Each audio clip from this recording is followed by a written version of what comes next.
Hello, everybody. Welcome to another edition of AFR's EMS Case Studies. My name is Chris Ortiz. I'm the EMS Division Chief for Albuquerque Fire Rescue. And today we are joined by Captain Jared Luciani from our alarm room.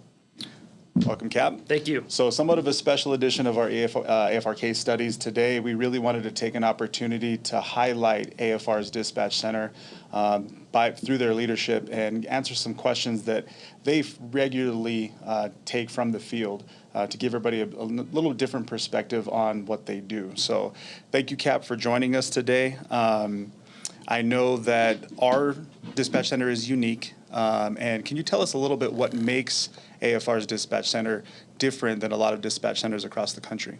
So, the primary thing that makes our dispatch center unique is that we have uniform dispatch. So I have 32 members in the alarm room, 4 lieutenants that run 4 different shifts, A, B, C, and D shift, and they have 7 drivers that are up there. So you have to be at the driver rank to be able to get into the alarm room and put your letter in. And at that point in time, you get your EMD and EFD training, you get certified, and we put you through a training process. But you are a member that has went through our AFR cadet class. You've went through the field, you've done your time out in the field. So on a lot of those emergency calls, you're noticing you've been into that call, you've heard that call, you've seen this. So you're able to anticipate and be able to help that individual probably a little bit better than normal. So that's what makes it special. That's awesome. So that it's fantastic because they'll have that experience, kind of like you talked about, not only just following the MPDS cards or the fire dispatch cards, but just being able to create that mental picture to have an idea of what the crews are walking into to give them extra instructions. Yeah. So we use ProQA. That's what we utilize to dispatch and code our calls. So we use ProQA, and that helps us to answer those questions, to keep us uniformed in line, to make sure we're asking the correct questions to get the call coded correctly majority of the time, and then also have that ability to dispatch and utilize our senses if it's not going the right way, or hey, I need to change this up, or this isn't a Charlie level call, it's a Delta, or this isn't an Alpha, this is a Delta, something like that. So we have the autonomy to be able to change that and upgrade that call if we need to. So, and having that skill set from the field helps out with that. Absolutely. That's great. All right, so let's jump into it. So we talk a lot about EMS quality assurance, or EMS QAs. I think everybody's familiar with the process. If there's any issue regarding patient care, or there's questions in regards to care, protocol deviations, anything, right? We use the QA tab, and then we have our QA officers in our division who looks into it from a non-punitive perspective and really focuses on education. Over the last few years, I think since you've been in that role in the alarm room, both as a dispatcher, as a QA, as a supervisor, and now as the captain, you all have implemented a very similar QA process. Can you talk to us about what that QA process looks like and what you're asking for from field responders to use that program? Absolutely. So before I promoted to captain, I was the QA lieutenant, QA/training lieutenant in the alarm room. And what we would do is the SharePoint, you go to SharePoint, you go to the alarm room tab, and you can submit a QA through there. So the process with that is if there is an issue with the alarm room, whether it's a call coding issue, or maybe a scene safety issue, or if there was just an issue on the call that doesn't pertain to necessarily EMS, that would go towards the alarm room QA. And at that point in time, I'm asking all members of the department to be able to input those QAs, because a lot of the times when I go out in the field and I do overtimes, or I talk with the individuals that are currently in the field, they say, hey, we have this issue, but the problem is they have that question, but they're not getting an answer for it. So I ask that you put those QAs in, regardless if you think that it's, doesn't really need it, but doesn't necessarily have to officially close it out. I can then have a conversation. Hey, you bring up a good question. I can give you a call, and I can have an answer for you, or further thoroughly look into it. And if it does necessitate me to escalate it to say you, which you review all of them, I can then do that. So I ask that everybody put a QA in if they have a question or there's a concern on a call, because then we can better find it. And if there is an error, I can correct it. Without having that QA, I'm never going to know. I can't correct the problem if we don't know about it. And let's be honest, culturally, I think a lot of folks may be hesitant to enter those QAs thinking that they don't want to look like they're complaining or don't want to, shed light on an issue that they may be having. But what would you tell those folks who are just kind of hesitant to put those QAs in because they don't want to draw too much attention? I think that that is a cultural that everybody's like, oh, if I do this, the alarm room's gonna, I'm gonna get more calls or something. I have to say this: my guys and girls up there, I feel they're too busy to be able to sit there and say, hey, let me pick out this unit or that unit. So those QAs, when they come in, they are what would be the word? I don't go to my crews and say, hey, this person, this unit, this crew said this about the call. So if it is an issue, we go and we correct it, and we have a conversation about what type of call this was and what could be done differently, because it's probably not the first time we've had that issue. So if you're going to put a QA in, I don't go up to that dispatcher and say, hey, Rescue 1 came over here and this officer said this about you. So just know that it's completely confidential between myself and the two lieutenants, Lieutenant Cordero and Lieutenant Willoughby. We talk about it, we deal with it internally, and then if we do have to have any coaching or further action, we have a conversation with that dispatcher, leaving the units out of it. Yeah, that's great. That's good to know, because confidentiality is key, both the EMS QA and the alarm QA. So I really do appreciate that, and I'm glad crews can hear that from you. And I think the last piece on the QA is, I think that's really the only way to get the issues resolved, right? We've had issues before where field providers will either send a text or make a phone call to the alarm room, maybe hitting up the alarm room lieutenant, and that's not the most appropriate way to address issues. So we're always asking that they use that tab. Is that fair? It is and it isn't. So there are some issues that happen, say we get a wrong unit that's going, or we're pulling an out of district rescue and we don't need to for, say, an Alpha and Bravo level call. That's a conversation that I feel that rescue lieutenant could call the alarm room and say, hey, do we need to go on this call? Oh, no, sorry. It's just kind of something that we've done for a really long time, and those processes have changed. And sometimes, we add that rescue because it's out of district for an Alpha Bravo level rescue call. So say a 12 Alpha or something like that. But what it comes down to is there's those little small things like that I think can be handled in the moment that don't necessarily need a QA. But if you don't feel comfortable doing that, absolutely put a QA in. I can have that conversation. And it's something that we can go over with all of the crews. All right, great. Okay. Motorola P1 CAD, we know that we are making the transition to that in the near future. Talk to us a little bit about why we're moving away from our previous CAD and what we can expect as far as the capabilities of the new one. So currently right now, Tiburon is really, it's an older system that we've had. We've had it for approximately over 18 years now. So some of the things that we would like it to do, it just doesn't do for us anymore, especially adding all these new units and having specific run strings for them. It just doesn't work very well. And it's getting to a point where we need to move away from that and we need to get a new CAD. So we have been working with Motorola P1. It is something that is going to go live. We're going to go live this year. We're actively testing it in a live environment. So in our location, we have Motorola P1 up at our offices, and we are utilizing the current CAD to mimic Motorola P1. So we're trying to figure out those issues. We're trying to figure out and make it the best way possible before we do go live, so we don't have as many issues. Of course, when we do go live, there will be some, and it's just some kinks that we're going to have to work through, but it will be a better CAD all around. So some of the key points that we're going to have with it is going to be the AVL, which is the automatic vehicle locator. This one's going to kind of change the way we've been processing and doing calls as far as districts and run strings go.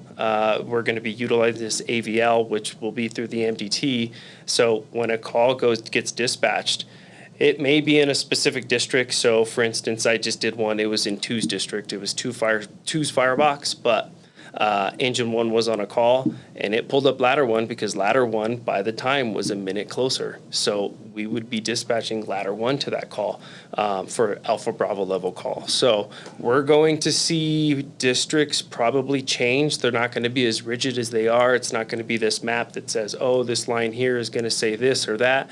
It's going to be more circular and kind of heat map-ish to be able to say, oh, well, this one's closer, and it's by the second. So we're noticing in a lot of these calls. So that's going to be a culture change that we're going to run into. But I want everybody to be aware that is coming, and we will be utilizing that from day one. So some of these that you're going to go to in different districts probably going to be yours, and it's just the way it's been. And this is going to help the consumer and the citizens of Albuquerque get help sooner and faster. Yeah, it's really going to reduce the response times and the total response times and those turnout times of those calls. So I think that overall that would be a good thing, but you're absolutely right. Big culture shift from what we have normally done. It is. There's going to be some other things like going in route. So right now, a lot of the times we have a probationary firefighter or just a rookie, they go in and it's just one of those things they do. And not even say the probationary or rookies, but we put ourselves en route.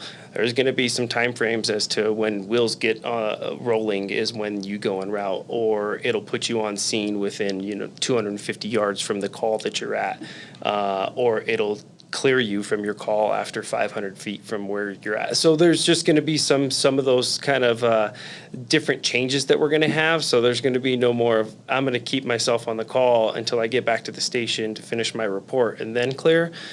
It's going to change that. So it's going to be a major cultural shift, but it's going to be something that I think will be beneficial for everybody in the long run.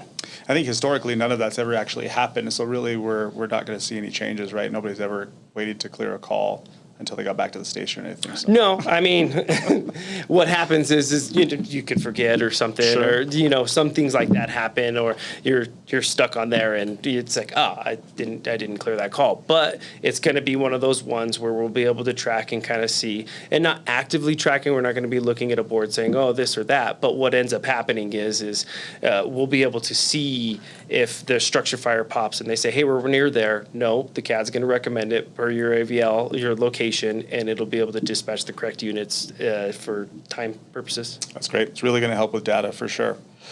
Okay. Medic 3, Brush 3, two of our most recent units that were added. We all know that Medic 3 is housed at Station 3, but their primary response right now is Alphas and Bravos into 11's district because we know that 11's really needed some help, especially in those lower acuity calls. Brush 3 taking, obviously, the outside fire calls predominantly along the central corridor. Tell us about some challenges, some successes as we've rolled out those two units from alarms perspective. So Medic 3, one of the big challenges was getting those Alphas and Bravos to go in 11's district. This goes back to the current CAD Tiburon that we have. Some of the issues that we were seeing is it's very rigid, so we weren't able to really have it recommend it in 11's district because it's housed out of 3's.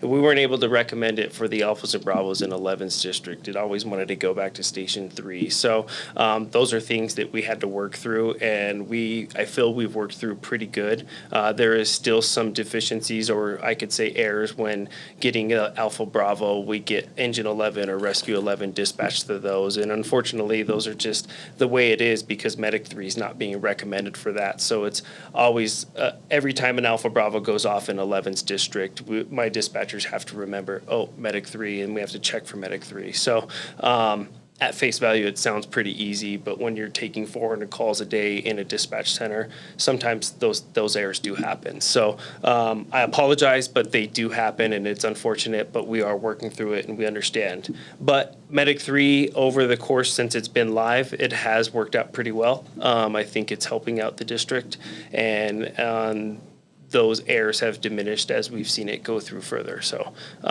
that's a success on my part and on the alarm room's part. As far as Brush 3 goes, it's one of those ones where it is a new truck. It's something that it's helping that central corridor and 13s. We do understand that those tones inside of Station 3 can be a nuisance. Those guys aren't getting the adequate rest that they need. But we are working with Brush 3. The new process that we're working with is they're utilizing AIQ and AOR. So we're trying to be mindful of that to make sure that if they're AOR, we dispatch them utilizing without the tones. But I also have instructed my dispatchers to hail them over the radio, say alarm to Brush 3 if they're not answering, which we're not expecting them to be on radio standby, but it's a chance if they're out and about. And if they respond to us, we dispatch them without the tones. If they don't respond, then at that point in time, they're going to get tones in the station. So It's something we're working through. It's going to be, I think, somewhat of an issue with those tones moving forward, but we're cognizant of it, we're aware of it, and we're trying to alleviate those as much as possible. And we know that really Medic 3, ultimately, it was ideal for Station 11. That's where the help was, but unfortunately there's not enough room at Station 11 to be able to accommodate another truck 24/7, so that's why they're living at 3s, predominantly helping 11s, and they've done a great job. Brush 3, check the stats just this morning. I think for year to date, we're about 846 dispatched calls for outside fires, half of those in 5's district, so really helping those busiest trucks along the central corridor and doing their part. They are running. I mean, they run. They're helpful. They are helping out that central corridor. So it's a good truck. It's working. It's just we got to figure out how to kind of minimize some of those tones in there, and I think we're working to get there. Okay, good to know. Switching gears a little bit to talk to about some of our mutual aid and automatic aid partners, specifically Bernalillo County Fire Department and Albuquerque Ambulance and their units and how they show up on the CAD. I know a lot of times, we're just looking through some of the QAs that we've worked through, there may be some misconceptions when we're seeing those two entities on our CAD, showing whether their availability, which unit we're going to get, et cetera. Can you tell us about some of those common misconceptions and how it's viewed from the alarms perspective with BCFD and AS? Absolutely. So this kind of goes back to one of those QAs where we get a lot of, hey, what happened here? So the BCFD and AAS units, those are, we have those built in the CAD, and they are more used as placeholders. So we don't actually have any view of BCFD's CAD, and we don't have any view of AAS and where their units are at. So we also don't have all. They probably have 60 units. We don't have 60 units built in, so we have a generic 10 units, so AAS 1 through 10 built into our CAD. So if we get a call that's an AAS only call, we end up putting an AAS unit on there. So what we used to do previously was we would create the call and then we'd give it to the respective AAS or BCFD, and then we would just clear that call. Well, unfortunately, what happens and what we've seen a lot more of is the level zeros, the critical status, or county may not have a unit, or they're elsewhere. So what would happen is they would call us back and say, hey, we don't have a unit for that. And then we wouldn't know what the call was because we cleared it off of our board. So a little bit more work to try and find that call, open it up, or regather information that we've already taken, which just takes time. And in the end, doesn't help out the citizen in the city. So what we do is we now create that call, we put it on our board, and then we'll either attach an AAS unit if it's an AAS call, or a county unit if it's a county call. But what happens is once we put those units on there, it will show on the CAD. So if AAS is level 0 critical status, we'll drag and drop or put one of our units on it, and then you think you have an AAS unit, and that's just not true. So just because it's that placeholder. And same with the BCFD unit. I had a few questions when out in the field. They're like, hey, I see that I have this county unit coming with me. That's not true. So what happens is that they didn't have a unit available, so they're asking us, or it's an automatic aid. So we drag and drop, we put one of our units on there. In your CAD, you're saying, hey, I'm seeing this county unit. That's not true. If you do feel that this is a call that needs more units than what you're going on and you're not getting them, feel free to reach out to the alarm room. Hey, am I getting a county unit? No, you're not. Well, can you add engine 19 to this?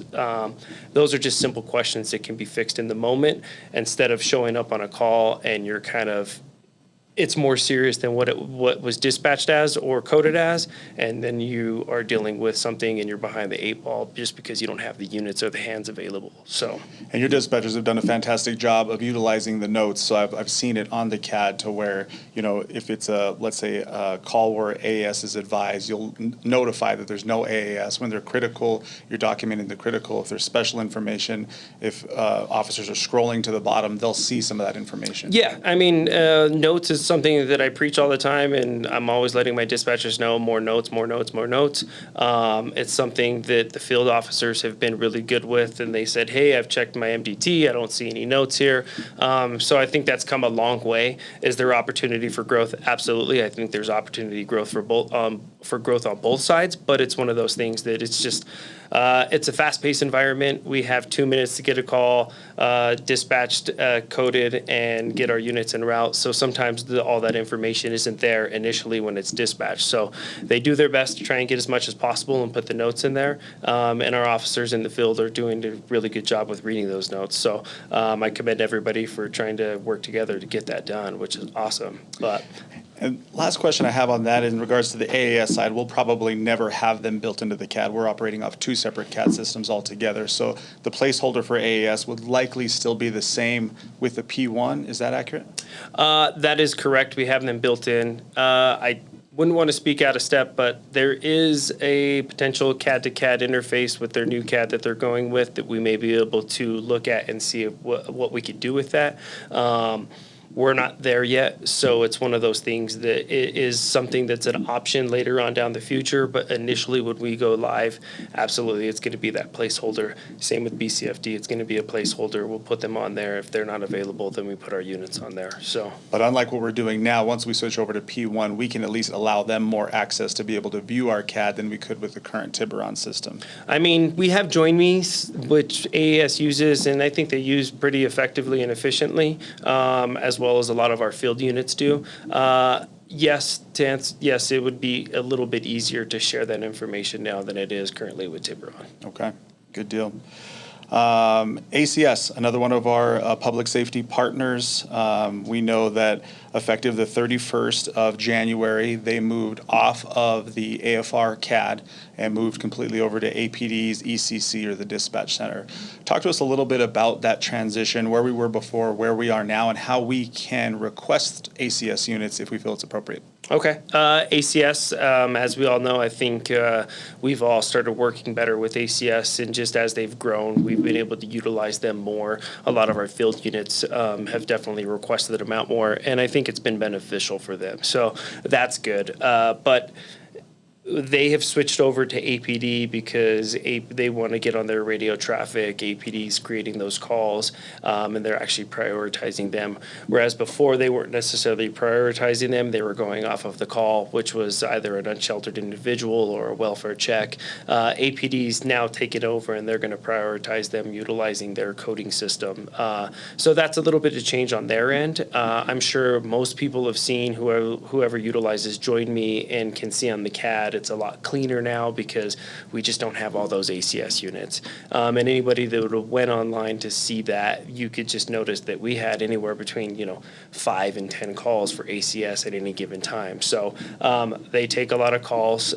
They help out that central corridor especially, but they are no longer on our CAD system. So the change with that is it's nice. They're also no longer on our alarm room channel. So we're going to have less radio traffic carrying them back and forth. But what ends up happening is that's a really big plus for us, I think. But now we don't have the ability to create those calls. So since APAD has taken them over 100%, what happens is now we're going to have that conversation with the field unit if they need an ACS unit, get all the information necessary, and then go to APD, let them create the call, code it correctly, and then at that point in time, we can go back to the field unit. So as my memo stated, I'd like the units to stay on scene until we've gathered all of that information and given it to APD, and they have a correct call coded for it, and then we can advise when you guys can clear, because they may want more information. So in the memo, I stated, we just want age, gender, what the main issue is, and how many contacts there are there. So because if there's more than one, then they may need to change how they're going to code that call. But I think it'll be good. It's going to be a learning process. As of right now, everything's been going pretty smoothly, but we will see if there's any hiccups down the road. And if we need to change that process of being able to create those calls, then we can have that conversation. Excellent. And I think just for the viewers and the listeners online is that basically if we have an individual who doesn't have a medical complaint or is refusing EMS care or transport, but they may be experiencing homelessness, may need additional resources, maybe transportation to a shelter, those are the opportune times for our providers to ask those questions and then request through Alarm to get an ACS response. Absolutely. And there's a lot of officers in the field right now that have utilized it fairly easily and been successful with it. So Yeah, absolutely. They can go on scene if the call is created as a medical call, but they deem it's not a medical call. Again, we're going to use their judgment on that, and then we can go in and get that information over. But absolutely, not going to the hospital, going to a homeless shelter, or somewhere else to seek help that isn't like a medical facility. That's a great opportunity to utilize ACS. Perfect. All right. Lastly, APD.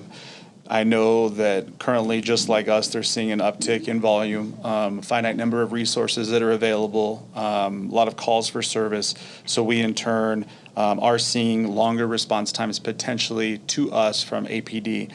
Talk to us a little bit about some of the issues, successes that you've seen working alongside APDs in their ECC.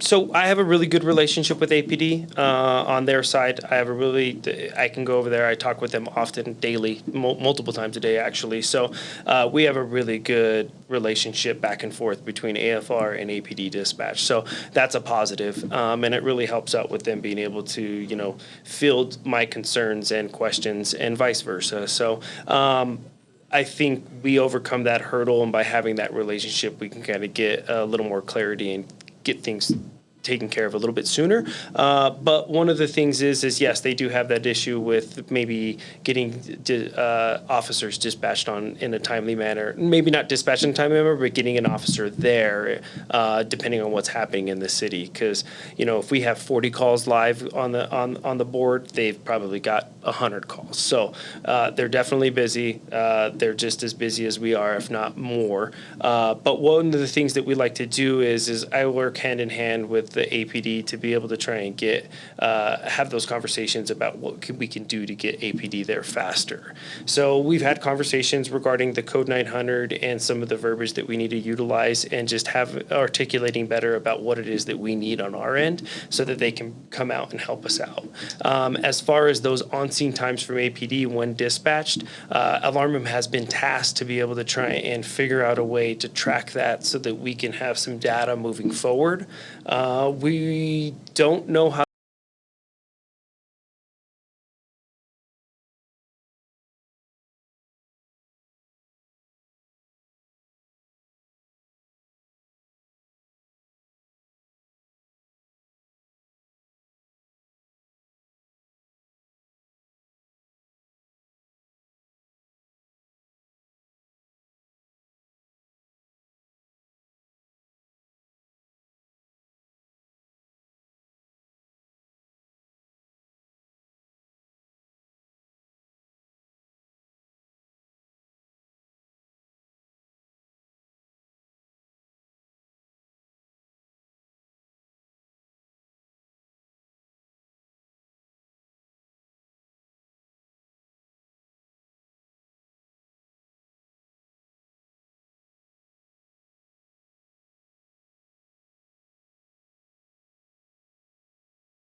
information so that we can take that back and figure out how we can get officers to our scenes quicker. Yeah, and we're staying on it as a department for sure. I want to just kind of touch on the different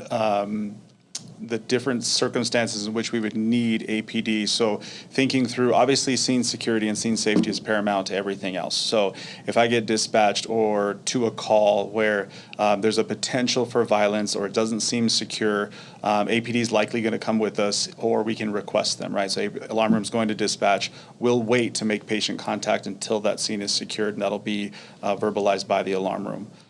Those circumstances are pretty often, we know how to handle those. I think the other circumstance we come across on calls is where we have a violent situation or a patient potentially is violent towards us or Albuquerque Ambulance, the providers on scene. And that is a little bit different, right? So that's not necessarily just saying, hey, I need APD here because this patient is getting violent with us. That's where you're asking us to utilize that Code 900 verbiage when we feel that we're in danger or one of our responding partners is in danger. Absolutely. I think it's one of those things, again, it's been ingrained in us through the fire department going up. It's code 900s, that's the worst case scenario, the last case scenario that we use. But I think we need to utilize it for a little bit of different situations, especially if we're being threatened or being harmed. So, and we've had a couple of instances recently where we're coming over the radio. The officers did a great job of coming over the radio and letting us know what's going on, and we advise APD. But once we get that code 900, it's a serious situation. We just had one recently, and we can get APD out there immediately. We've trained with APD to say, hey, once we say code 900, this is code 900 situation, they understand what that is. So we're in that plain text conversation where they know what code 900 means, and we need help immediately. And it means it's against us, or there's some threat towards us as EMS staff. Right. And we talked about this before, is obviously the code 900 verbiage, when that's verbalized, you know that this is a code 900. Your guys may prompt, if they say, hey, I need APD ASAP, then is this a code 900 situation? They either confirm or deny that it is. Also, the other piece is if you can't verbalize that, it's the assailant or, is looking at you, making sure you don't communicate with the alarm room. You can always hit the emergency button. Your dispatchers, you worked with them to train again to say it would be one ask from the field crew that if they're all safe, and then if you don't get a response from that or they respond with anything other than all safe after that first attempt, then you're going to dispatch the APD. It's actually, so what we do is if a code 900 comes through, we're going to ask if they're all safe. If the first word is not anything other than all safe, we'll ask again code 900. And if again it's not the correct verbiage of all safe, at that point in time we're going to be sending APD code 3. So we're going to ask 2 times just to make sure.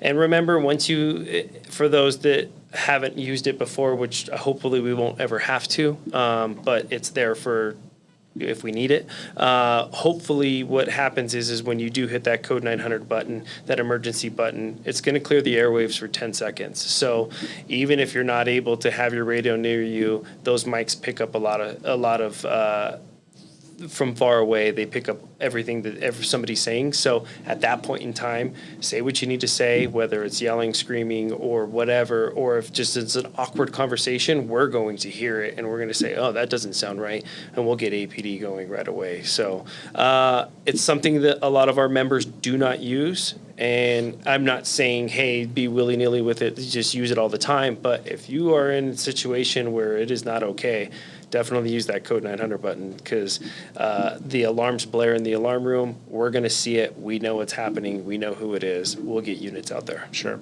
So that's a great point. I think delineating between I need APD because there's a traffic accident, we need traffic control, or I need APD because this potentially could be a violent situation we're walking into.